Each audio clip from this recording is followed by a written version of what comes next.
ସମସ୍ତଙ୍କୁ ମୋର ନମସ୍କାର ଏବଂ ଶୁଭେଚ୍ଛା। ରାଧାମୋହନ ନର୍ସିଂ କଲେଜରେ ଆମେ ବିଶ୍ୱାସ କରୁ ଯେ ନର୍ସିଂ କେବଳ ଏକ ପେଶା ନୁହେଁ, ଏହା ଏକ ଡାକ ବା କଲିଂ, ଯାହା ପାଇଁ ପ୍ରଯୁକ୍ତି ଦକ୍ଷତା ଏବଂ ମାନସିକ ସହନଶୀଳତା ଉଭୟ ଆବଶ୍ୟକ।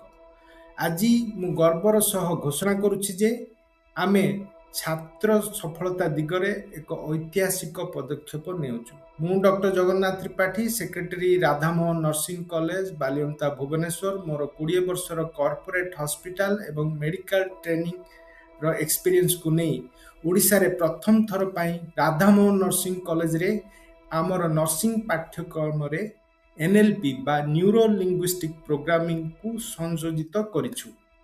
NLP କ'ଣ? NLP ହେଉଛି ସଫଳତାର ବିଜ୍ଞାନ।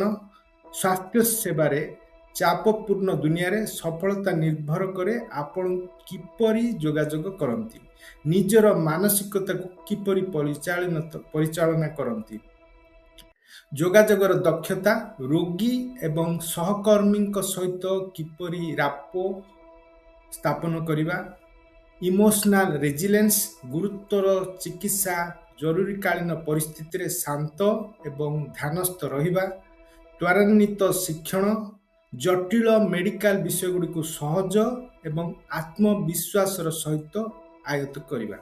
ଆମେ କେବଳ ନର୍ସ ପ୍ରସ୍ତୁତ କରୁନାହୁଁ, ଆମେ ନେତା ନିର୍ମାଣ କରୁଛୁ। ବିଶ୍ୱସ୍ତରୀୟ କ୍ଲିନିକାଲ ପ୍ରଶିକ୍ଷଣକୁ NLP ସହିତ ମିଶାଇ ଆମେ ସୁନିଶ୍ଚିତ କରୁ ଯେ ଆମର ଛାତ୍ରଛାତ୍ରୀମାନେ କେବଳ ଚାକିରି ପାଆନ୍ତୁ ନାହିଁ, ସେମାନେ ଅସାଧାରଣ କ୍ୟାରିୟର ଗଠନ କରନ୍ତୁ। ନର୍ସିଂ କ୍ଷେତ୍ରରେ ଏହି ବିପ୍ଳବରେ ଯୋଗ ଦିଅନ୍ତୁ। କେବଳ ରାଧାମୋହନ ନର୍ସିଂ କଲେଜରେ NLPର ଶକ୍ତି ଅନୁଭବ କରନ୍ତୁ।